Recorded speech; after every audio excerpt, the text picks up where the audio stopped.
Hello friends, welcome to RPR Big Channel.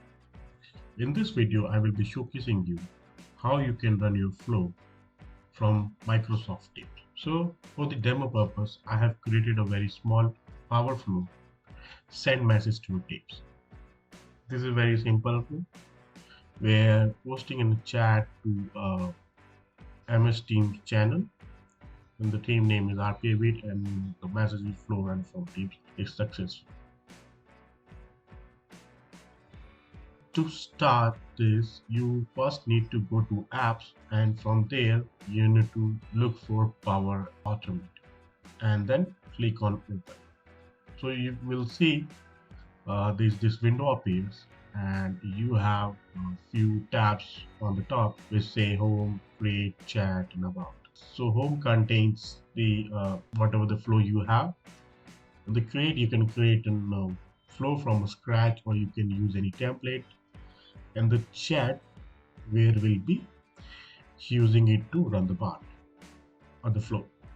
So let's see what are the things we have in the chat. So you have these options. Just first click learn more, click enter.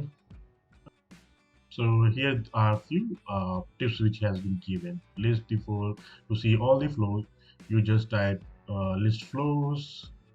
To run the flow, you need to write a run flow index and if describe the flow. If you want to know what this bot does and if you have some description for the particular teams, particular bots, it will show you here.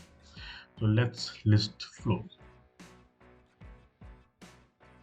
Okay, so here it is showing you a 1 and 2, and 1 and 2 are the index, and the first flow is AAPI and the second flow is send message to NTP. So we'll be using the second one. So as you can see it here, you don't have any message right now. Let's go back to the chat again, and then I'll type run flow, or you can select from the suggestion run flow, and then you need to provide the index number. So index number for that flow is 2. So I'll hit enter 2, and you see your run for flow send message to Teams has been started. Now let's go to the Teams channel, and as you can see, flow runs from Teams is successful, right? So this is how you can run your flow from the Teams channel.